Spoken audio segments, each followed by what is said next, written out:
आप सभी को मेरा नमस्कार। मैं उपस्थित हूँ मुंशी प्रेमचंद जी की कहानी मंत्र का दूसरा भाग लेकर। अगर आपने अब तक पहला भाग नहीं सुना है तो मैंने इस डिस्क्रिप्शन में नीचे आपको उसका लिंक दे दिया है और इसके अलावा ऊपर आई बटन में भी आप क्लिक करके उस कहानी को सुन सकते हैं। तो चलिए शुरू करते हैं आगे की कहानी। एक तरफ जहाँ डॉक्टर साहब का लड़का अब मरणासन्न हो गया था, वहीं अब कहानी में दृश्य बदल जाता है। शहर से ही थोड़ा दूर एक गांव में एक बुजुर्ग दंपत्ति रह रहे हैं।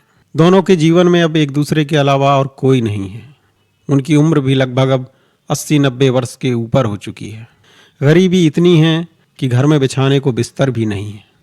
कोने में एक पुआल पड़ा है, दोनों इस सर्दी में भी उसी में सो जाते हैं। बुढ़िया दिन भर लकड़ियां बीनती है और बूढ़ा रस्सी बनाता है और जाकर उन्हें बाजार में बेच देता है। इसी तरह बस दोनों अपना जीवन निर्वाह कर रहे हैं। रात काफ़ी हो चुकी है, सर्दी का समय है। दोनों बैठे आग सेक रहे हैं। तभी अचानक दरवाजे पर एक दस्तक होती है। भगत, ओ भगत, अरे सो गए क्या? किवाड़ तो खोलो। बूढ़ा उठकर दरवाज़ा खोल देता है। अरे तुमने सुना, डॉक्टर चड्ढा के लड़के को सांप ने काट लिया है। अब तक तो लड़का मर भी गया होगा। सभी ने जवाब दे दिया है। बूढ़ा एकदम चौंक कर पूछता है, अरे वही चड्ढा जो छावनी में रहता है? हाँ हाँ वही। अरे अगर तुम जाओ तो तुम्हें माला माल कर देंगे अगर तुमने उसके लड़के को बचा लिया। बूढ़ा कहता है, अरे मैं क्यों जाऊं? ये वही डॉक्टर है। जब मैं अपने बेटे को लेकर गया था तो इसने एक नज़र देखा नहीं था उसको। मैंने अपनी पगड़ी तक उतार कर इसके पैरों में रख दी थी, लेकिन इसने एक नज़र नहीं देखा। इसको जरा सी भी दया नहीं आई। ईश्वर सब देखता है। आज लगता है उसने न्याय कर दिया। अब बच्चों को समझ आएगा कि अपने बेटे को खोने का दुख क्या होता है। बूढ़ा अपनी पत्नी से कहता है, अरे जरा थोड़ा और तमाकू देना, आज मैं एक चिलम और पीऊंगा। आज ईश्वर ने बहुत न्याय किया है मेरे साथ। आज इस डॉक्टर की सारी अकड़ निकल जाएगी। हमारा क्या है, जैसे 6 लड़के मरे थे एक और मर गया। बाबूजी का तो पूरा राजपाट सूना हो जाएगा। गरीबों का गला दबा दबा कर जो इकट्ठा किया था, अब क्या करेंगे? और इस तरह बूढ़ा अपने आप से बातें करते हुए उस व्यक्ति को कहता है कि अब तुम जाओ। वो व्यक्ति चला जाता है। बूढ़ा दरवाज़ा बंद करके बैठ जाता है। तभी बुढ़िया कहती है, अरे एक तो इतनी रात है और इतनी ठंड है, ऐसे में कौन जाए? बूढ़ा कहता है, अरे अगर मौसम ठीक भी होता तब भी मैं नहीं जाने वाला था। क्या मैं भूल गया अपने बेटे की सूरत? क्या मैं नहीं जानता था कि मेरा बेटा बचेगा नहीं?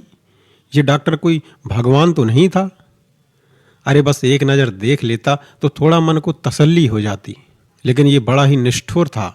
आज ईश्वर ने इसको अच्छा सबक सिखाया है। और यह कहते हुए वो बैठ जाता है। बुढ़िया भी अब सोने का प्रयास कर रही थी। आज तक के जीवन काल में बूढ़ा कभी नहीं रुका था ये खबर सुनकर जब उसे पता चला हो कि किसी को सांप ने काटा है। चाहे आसमान से आग बरस रही हो, चाहे बर्फ गिर रही हो, चाहे आंधी तूफान हो, लेकिन बूढ़ा कभी नहीं रुकता था, निकल पड़ता था अपने घर से। और ये उसकी निष्काम और निस्वार्थ सेवा थी। पैसे से उसे कोई मतलब नहीं था। और वैसे भी किसी की जान का मोल कोई दे भी सकता है क्या? लेकिन आज उसके कदम रुक गए थे। आज वो ये खबर सुनकर भी बैठा हुआ था। लेकिन थोड़ी ही देर में बूढ़ा बेचैन होने लगता है। उसे ऐसा लगता है जैसे कोई एक बहुत बड़ा भार उसे दबाए जा रहा है। उसके पैर जैसे कीचड़ में सने हुए हैं। कोई उसके मन को अंदर से कुरेद रहा है, कोई उसे बाहर जाने को मजबूर कर रहा है। सच्चे हृदय का व्यक्ति कभी चाहकर भी किसी की बुराई नहीं कर सकता है। वो जब करेगा भला ही करेगा, क्योंकि ये उसके स्वभाव में है। और यही इस बूढ़े के अंदर था। उसे बैठे चैन नहीं पड़ रहा था। उठकर दरवाज़ा खोलता है। तभी बीवी कहने लगती है, कहाँ जा रहे हो? अरे कहीं नहीं, बस देख रहा था कि अभी कितनी रात बाकी है। बुढ़िया कहती है, हाँ हाँ मुझे सब पता है। तुम्हारा मन तो लग नहीं रहा होगा। मन तो उसी चड्ढा के घर में है। बूढ़ा कहता है, अरे कौन सी उसने मेरे साथ भलाई कर दी? वो खुद आके मेरे पैर पड़े तो भी ना जाऊं। और यह कहते हुए बूढ़ा दरवाज़ा बंद करके फिर बैठ जाता है। और थोड़ी देर में बुढ़िया सो जाती है। बूढ़ा थोड़ी देर बाद फिर उठता है और इस बार दरवाज़ा बहुत आराम से खोलता है कि उसकी पत्नी को पता ना चले, और निकल पड़ता है बाहर। अभी बाहर निकला ही था कि उसे चौकीदार आता हुआ दिखाई देता है। चौकीदार से पूछता है कि लगभग क्या समय हुआ होगा चौकीदार साहब? चौकीदार उसे समय बताता है कि लगभग 1 बज गया है। मैं तो अभी शहर से ही आ रहा हूँ। देखा डॉक्टर साहब के बंगले के पास बहुत भीड़ लगी थी। एक ही लड़का था, वो भी लगता है कि चल बसेगा। बूढ़ा तेज कदमों से शहर की तरफ चलने लगता है। अभी वो थोड़ा आगे ही पहुंचा था कि 2 आदमी उसे और बातें करते हुए सुनाई दे जाते हैं। एक ही तो लड़का था डॉक्टर का, अब तो लगता है वो भी चल बसा। बूढ़े के बेचारे के कान गर्म हो जाते हैं। वो मन में घबराने लगता है कि कहीं आज उसे देर तो नहीं हो गई, और वो अब एकदम से दौड़ने लगता है। उसके पैर उसका साथ नहीं दे रहे थे, लेकिन उसका अंतर्मन उसे खींचे चला जा रहा था। और इस तरह लगभग 1 घंटे चलने के बाद बूढ़ा डॉक्टर के घर के पास पहुंच जाता है। घर की लाइटें जल रही थीं, लेकिन एकदम सन्नाटा सा छाया हुआ था। अब तो किसी के रोने गाने की भी कोई आवाज़ नहीं थी। बूढ़े का मन थोड़ा घबराने लगता है। बूढ़ा दरवाजे पर पहुंचता है, आवाज़ देता है। इस बार डॉक्टर साहब खुद निकल कर आते हैं। डॉक्टर उनसे कहते हैं, भाई आज हमारे सर पर बहुत बड़ी विपत्ति आई है, अब तुम किसी और दिन आना। मैं तो अब शायद 1-2 महीने तक किसी का इलाज भी ना कर पाऊँ। बूढ़ा कहता है, डॉक्टर साहब भगवान बड़ा दयालु है, एक नज़र अगर मुझे अपने बेटे को दिखा दें तो बड़ी दया होगी। डॉक्टर साहब को वैसे तो कोई उम्मीद नहीं थी, लेकिन बूढ़े का आग्रह सुनकर वो उसे अपने बेटे के पास ले जाते हैं। बूढ़ा बेटे को एक नज़र देखता है और कहता है, भगवान की बड़ी कृपा है डॉक्टर साहब, अभी कुछ नहीं बिगड़ा। ईश्वर ने चाहा तो 1-2 घंटे में ही आपका बेटा उठ खड़ा होगा। बूढ़ा कहारों से कहता है कि इसके ऊपर ठंडा पानी डालना शुरू करो। कुछ कहार लोग पानी डालना शुरू करते हैं। कुछ मेहमान जो आए हुए थे वो भी कुएं से पानी निकाल निकाल कर अब कैलाश के ऊपर डाले जा रहे थे, और बूढ़ा एक तरफ खड़ा होकर मुस्कुराते हुए मंत्र पढ़ रहा था। ऐसा लग रहा था जैसे उसकी विजय सुनिश्चित है। अब तक सैकड़ों घड़े पानी डाला जा चुका था उसके शरीर पर, और बूढ़ा हर बार एक मंत्र पढ़कर उसके शरीर को एक जड़ी बूटी स्पर्श करा देता था।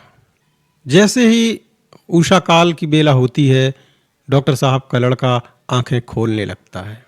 चारों तरफ एकदम खुशी की लहर दौड़ जाती है। सब डॉक्टर साहब को बधाइयाँ देने लगते हैं।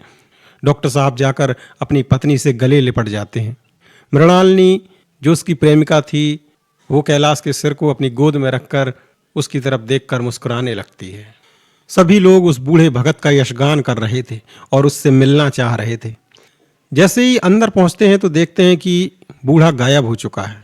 नौकरों से पूछते हैं, नौकर बताते हैं, अरे अभी तो यहीं था, हम उसको पीने के लिए तमाकू दे रहे थे तो वो भी हमसे नहीं ली, अपनी खुद की तमाकू निकाल कर पी रहे थे और अब अचानक से गायब हो गए।